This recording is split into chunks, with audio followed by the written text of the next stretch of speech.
السلام عليكم ورحمة الله وبركاته. الحمد لله رب العالمين، والعاقبة للمتقين،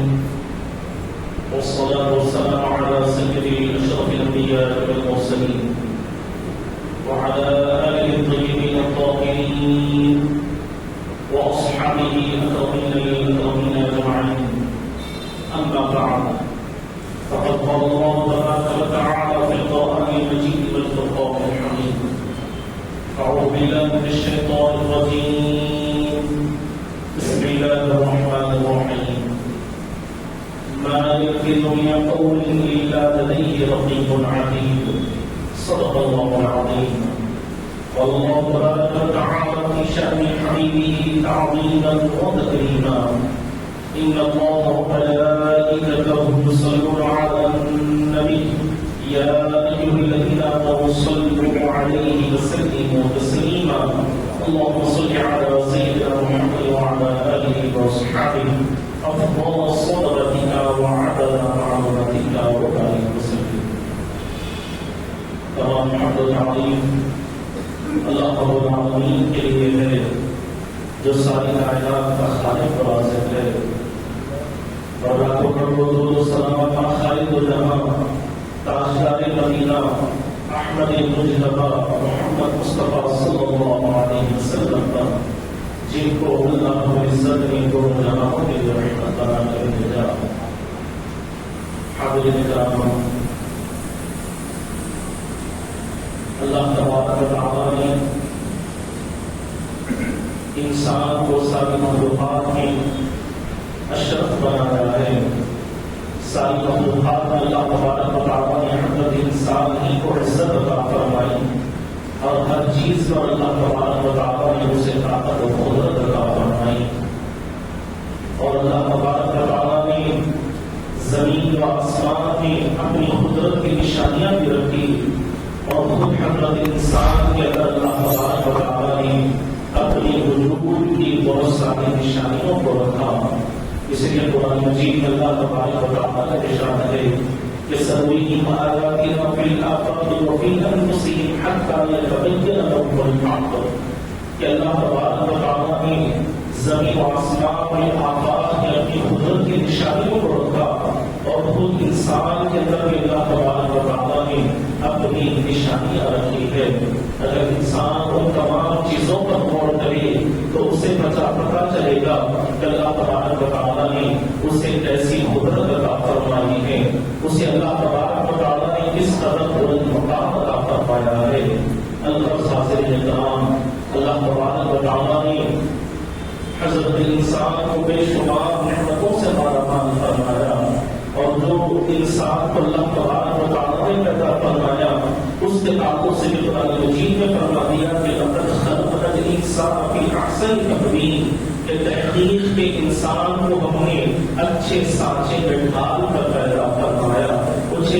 اچھی شکل عطا فرمائی ہے، اور اسے بہت ساری چیزوں پر ہم نے خوبیاں قدرت عطا فرمائی ہے۔ تو انسان کے اندر ہی اللہ تبارک و تعالیٰ نے اپنی قدرت کی بے شمار نشانیوں کو چھپا کر رکھا، اور انسان کو بے شمار نعمتوں سے اللہ تبارک و تعالیٰ نے سرفراز فرمایا، اور انہی میں سے ایک چیز اللہ تبارک و تعالیٰ نے حضرت انسان کو زبان عطا فرمائی ہے، اور یہ زبان ایسی اللہ تبارک و تعالیٰ کی نعمت ہے، اگر انسان اس کا صحیح طور پر استعمال کرتا ہے، صحیح طریقے سے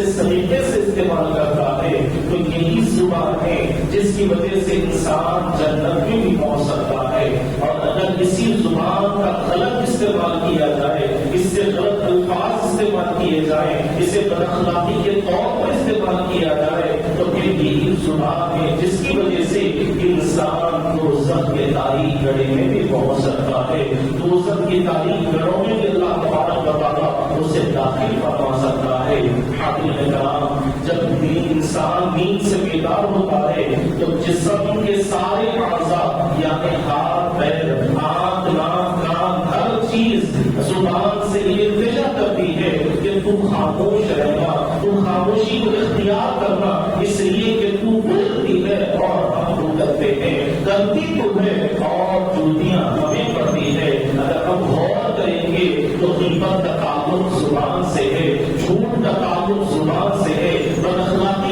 تعلق زبان سے ہے، گالی گلوچ کا تعلق زبان سے ہے، بہت ساری چیزیں ایسی چیزیں ہیں جس کا تعلق اللہ تبارک و تعالیٰ نے حضرت انسان کی زبان سے رکھا ہے۔ اگر انسان اسی زبان کو صحیح طور پر صحیح طریقے سے استعمال کرے گا تو یہی زبان جس کی وجہ سے اللہ تبارک و تعالیٰ اسے نجات کی عطا کر سکتا ہے، اور یہی زبان ہے جس کی وجہ سے انسان دوزخ کے تاریخ گڑھے میں بھی پہنچ سکتا ہے۔ حضرت نظام حکایات میں آتا ہے کہ حکیم لقمان کو اس وقت کے بادشاہ نے کہا کہ ایک بکری کٹواؤ اور اس میں سے جو سب سے زیادہ اچھی چیز ہے وہ میرے دربار میں میری بارگاہ میں پیش کرو۔ تو حکیم لقمان نے بکری کٹوائی اور اس کی زبان بادشاہ کے دربار میں بھیجوا دی۔ جب دوسرا دن آیا تو بادشاہ نے کہا کہ آج بھی ایک بکری کٹواؤ اور اس میں سے جو سب سے بری چیز ہے وہ میرے دربار میں پیش کرو۔ تو حکیم لقمان نے دوسرے دن بھی بکری کٹوائی اور اس کی زبان کو لے کر بادشاہ کے دربار میں خود حاضر ہوئے۔ جب بادشاہ نے زبان کو دیکھا تو پوچھا کہ کیا بات ہے کہ کل جب میں نے سب سے اچھی چیز لانے کو کہا تو تم نے زبان کو پیش کیا، اور آج سب سے بری چیز لانے کا حکم دیا تو آج تم خود زبان کو لے کر آئے ہو۔ تو حضرت حکیم لقمان نے کہا کہ جہاں کہا دراصل بات حقیقت کی یہی ہے کہ یہی زبان ہے، اگر اس کا صحیح استعمال کیا جائے تو یہ سب سے اچھی ہے، اور اگر یہی زبان جس کا استعمال صحیح طور پر نہ کیا جائے تو یہ سب سے بری چیز ہے۔ اس لیے آقا صلی اللہ علیہ وسلم نے ارشاد فرمایا کہ کون ہے جو مجھے اپنے دونوں جبڑوں کے درمیان کی چیز کی ضمانت دے دے تو میں اسے جنت کی ضمانت دے دوں گا۔ یعنی کون ہے جو مجھے اپنی زبان کی حفاظت کی ضمانت دے گا تو میں اسے جنت کی بشارت سناؤں گا، جنت کی ضمانت اسے عطا فرماؤں گا۔ حاضر نظام جب انسان بیکار کی باتوں میں گفتگو میں لگ جاتا ہے، بیکار کا کلام کرنے لگتا ہے تو وہ تین باتوں کا شکار ہوتا ہے۔ ایک تو فضول باتیں کر کے خود کو ذلیل کرتا ہے، دوسرا فرشتوں کو فضول کلام لکھنے میں لگا دیتا ہے، اور تیسرا جو بھی زبان سے بات نکلتی ہے وہ فرشتوں کے دفتر میں محفوظ ہو جاتی ہے، اور قیامت کے دن انسان کو اپنے ہر لفظ کا، اپنے ہر حرف کا، اپنے ہر جملے کا اللہ تبارک و تعالیٰ کی بارگاہ میں حساب و کتاب دینا پڑے گا۔ اس لیے روایات میں آتا ہے کہ ایک صحابی رسول بارگاہ مصطفی میں حاضر ہوئے اور عرض گزار ہوئے کہ یا رسول اللہ صلی اللہ علیہ وسلم آپ مجھے کوئی ایسی بری چیز کے بارے میں بتلائیں جو مجھے ہلاکت میں ڈالنے والی ہو تو میں اس سے اپنے آپ کی حفاظت کر لوں گا، میں اسے اپنے آپ سے بچانے کی کوشش کروں گا۔ صلی اللہ علیہ وسلم نے اپنی زبان مبارک کو پکڑ کر ارشاد فرمایا کہ یہی چیز ہے، اس کی اگر تم صحیح طور پر حفاظت کرو گے تو یہی تمہیں کامیاب کرنے والی ہے، اور اگر اس کی صحیح طور پر حفاظت نہیں کی جائے گی تو یہی چیز تمہیں دوزخ کے تاریخ گڑھے میں بھی پہنچا سکتی ہے۔ حضرت نے کہا حضرت یاد صدیق بابرکار حضرت ابوبکر صدیق رضی اللہ عنہ یہ ایسی عظیم المرتبہ شخصیت ہے کہ آقا صلی اللہ علیہ وسلم نے ان کی بہت ساری فضیلتوں کو بیان فرمایا، ان کی بے شمار اللہ آقا صلی اللہ علیہ وسلم نے عظمتوں کا پیارے آقا نے اعلان فرمایا ہے۔ حضرت ابوبکر صدیق رضی اللہ عنہ وہ صحابی رسول ہیں کہ جن کے ساتھ کا ذکر اللہ تبارک و تعالیٰ نے اپنے کلام بلاغت قرآن مجید میں فرما دیا کہ ثانیۃ اثنین اذ ہما فی الغار اذ یقول لصاحبہ لا تحزن، اس طرح کہتے ہوئے حضرت ابوبکر کا ذکر اللہ تبارک و تعالیٰ نے قرآن مجید میں فرما دیا، لیکن ایک موقع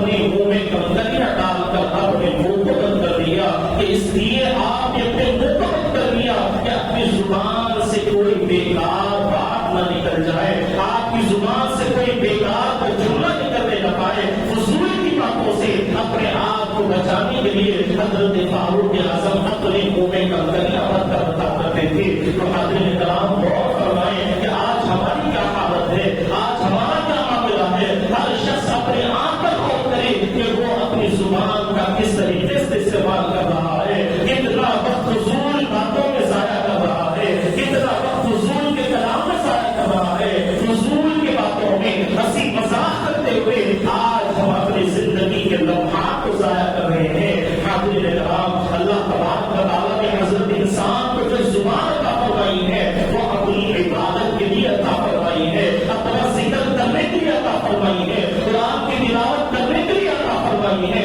حضور کی بارگاہ میں درود و سلام کے نذرانے پیش کرنے کے لیے عطا فرمائی ہے۔ لیکن افسوس کا مقام یہ ہے کہ آج ہم نے اسی زبان کو بیکار کی باتوں میں لگا دیا ہے، بیکار کے کلام میں لگا دیا ہے، ہنسی مذاق میں اپنی زبان کو ہم نے مشغول کر دیا ہے۔ اور حاضرین کرام، بعض لوگوں کی حالت تو یہ ہے کہ وہ بے ساختہ کہتے ہیں، بڑے فخر کے ساتھ کہتے ہیں کہ میاں تم ہمیں مت چھیڑو، اگر ہم شروع ہو گئے تو پھر زمین آسمان کو ایک کر کے رکھ دیں گے، تمہارے خاندان کی ایک سے ایک پیدا کر دیں گے، اگر ہمارا منہ کھل جائے گا تو پھر کوئی ہمیں روکنے والا نہ ہوگا، ہماری زبان کے الفاظ کا کوئی مقابلہ کرنے والا نہ ہوگا۔ حاضرین کرام، ایک بہت بڑے حکیم گزرے ہیں جن کا نام حکیم ارسطو پالیس ہے، ان کے سامنے ایک شخص آتا ہے اور انہیں گالی گلوچ دینے لگتا ہے، ان کے ساتھ بداخلاقی کرنے لگتا ہے، تو آپ نے خاموشی کو اختیار فرما لیا، خاموش کھڑے رہے۔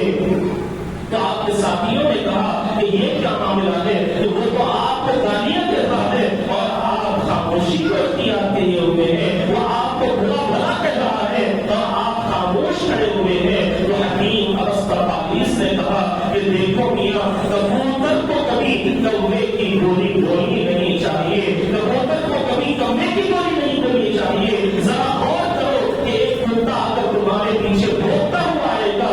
تو کیا جواب میں تم اس کتے کو بھونکنے لگو گے؟ نہیں نا، تو پھر خاموش رہنے میں ہی تمہاری حفاظت ہے، خاموش کھڑے رہنے میں ہی تمہارے لیے اللہ تبارک و تعالیٰ نے نجات رکھی ہے۔ تو حاضرین کرام، آج اگر ہم اپنے معاشرے پر نظر ڈالتے ہیں تو یہی زبان ہے جس کی وجہ سے آج بھائی بھائی ایک دوسرے کا دشمن بنا ہوا ہے، ایک دوست دوسرے کے دوست کا دشمن بنا ہوا ہے، آپس میں ایک رشتے دار دوسرے رشتے دار کا دشمن بنا رہتا ہے، ہر ایک کے ساتھ عداوت ہے، ہر ایک کے دل میں ایک دوسرے کے لیے حسد چلن موجود ہے، دوست بنا ہوا ہے۔ اس کی کیا وجہ ہے؟ اس کی وجہ یہی ہے کہ ہم نے اپنی زبان کو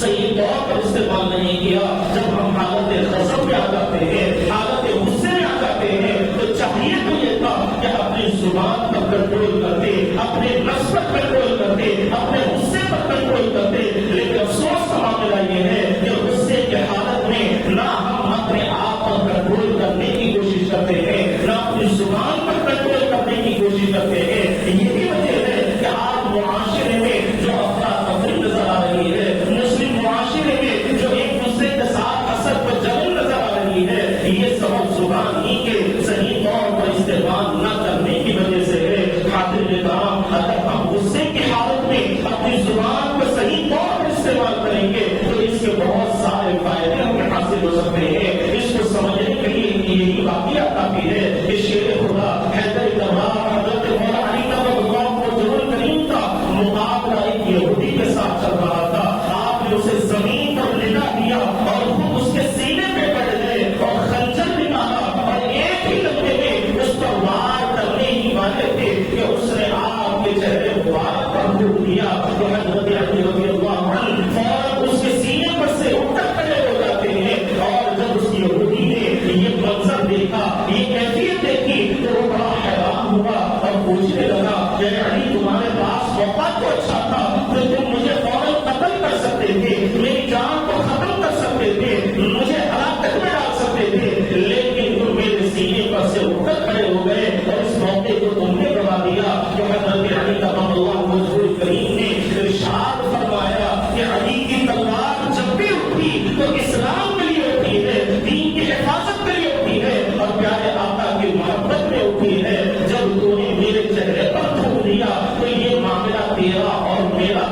اس کا تعلق نہ اسلام سے ہے، نہ شریعت سے ہے، نہ حضور کی محبت سے ہے. یہ تیرا اور میرا معاملہ ہو گیا، یہ تیرے اور میرے نفس کا معاملہ ہو گیا. اگر میں ایسے وقت میں اپنے نفس پر کنٹرول نہیں کروں گا، اپنے غصے پر کنٹرول نہیں کروں گا، اپنی زبان کی حفاظت نہیں کروں گا، تو پھر میں مسلمان کیسے کہلا سکتا ہوں؟ چنانچہ حضرت مولا کائنات نے اسے چھوڑ دیا. اس طرح حاضرین کرام روایات میں آتا ہے کہ جب حضرت مولا کائنات نے ایسے اخلاق کا مظاہرہ فرمایا تو اس کا اثر یہ ہوا کہ اس نے فوراً کلمہ پڑھ کر دائرہ اسلام میں داخل ہو گیا. کلمہ پڑھ کر وہ پیارے آقا کے غلاموں میں شامل ہو گیا. تو حاضرین کرام، اگر ہم غصے کی حالت میں اپنے آپ پر کنٹرول کریں گے، اپنی زبان پر کنٹرول کریں گے، تو ہمارے معاشرے کے کئی جھگڑے اس کی وجہ سے ختم ہو جائیں گے. اس لیے آقائے گلہ صلی اللہ علیہ وسلم نے خود ارشاد فرما دیا کہ من سکت رجا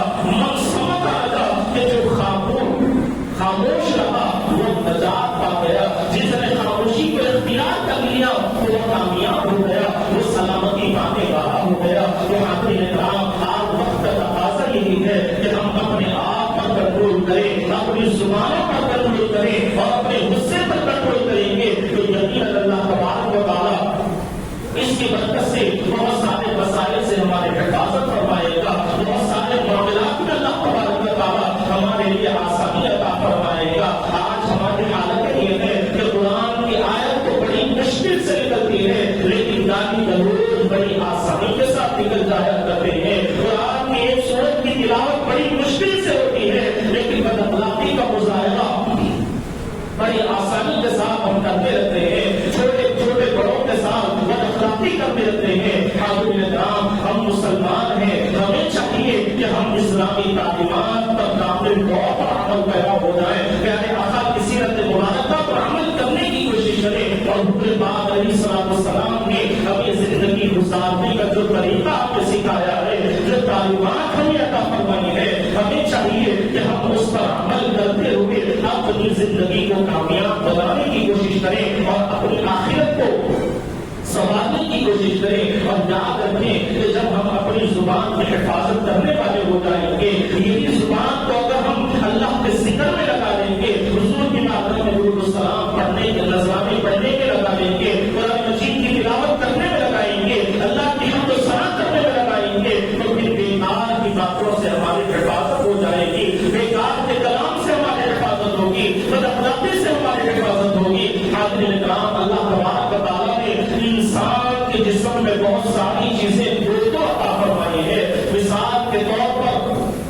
ہاتھ اللہ تبارک و تعالیٰ نے دو عطا فرمائے ہیں، پیر اللہ تبارک و تعالیٰ نے دو عطا فرمائے ہیں، کان دو عطا فرمائے ہیں، ہونٹ دو عطا فرمائے ہیں، آنکھیں دو عطا فرمائی ہیں. لیکن زبان یہ ایک ایسی اللہ تبارک و تعالیٰ کی نعمت ہے جسے اللہ تبارک و تعالیٰ نے حضرت انسان کو ایک ہی عطا فرمائی ہے. تو زبان سے ایک وقت میں ایک ہی کام ہو سکتا ہے، ایک وقت میں دو کام زبان سے ہم نہیں کر سکتے. یہ قدرت ہمارے لیے اللہ تبارک و تعالیٰ نے نہیں رکھی ہے. اگر ہم ایک وقت میں زبان سے اللہ کا ذکر کرنے لگیں گے تو بیکار کی باتوں سے محفوظ ہو جائیں گے. تو ایک وقت میں اگر ہم زبان سے قرآن کی تلاوت کریں گے تو بد اخلاقی سے ہم اپنے آپ کو محفوظ کر لیں گے، گالی گلوچ سے ہم اپنے آپ کو محفوظ کر لیں گے. اس لیے تو حضرت محدث رجل عبداللہ شاہ صاحب رحمۃ اللہ نے ارشاد فرمایا کہ تم اپنے دل کو اور اپنی زبان کو اللہ کے ذکر میں لگا دو اور اپنے ہاتھ کو دنیاوی کام پہ لگا دو، تو اس طرح تم اللہ کا ذکر کرنے والوں میں بھی شامل رہو گے، اللہ کے ذاکرین میں بھی شامل رہو گے، اور دنیا کے کام کرتے ہوئے تم اپنی ضروریات کو بھی پورا کرو گے. اور جب بندہ زبان سے اللہ کا ذکر کرتا ہے، قرآن مجید میں اللہ تبارک و تعالیٰ نے ایمان والوں کی نشانیاں بھی بیان فرمائی ہے کہ الذین یذکرون اللہ قیاما وقعودا وعلی جنوبہم، کہ اللہ کے نیک بندے، عبادت گزار بندے وہ ہیں جو چلتے چلتے اللہ کا ذکر کرتے ہیں، بیٹھے بیٹھے اللہ کا ذکر کرتے ہیں، لیٹے لیٹے اللہ کا ذکر کرتے ہیں، اپنی کروٹوں کو بدلتے ہوئے اللہ تبارک و تعالیٰ کا ذکر کرتے ہیں. تو حاضرین کرام، جب اللہ تبارک و تعالیٰ نے قرآن مجید میں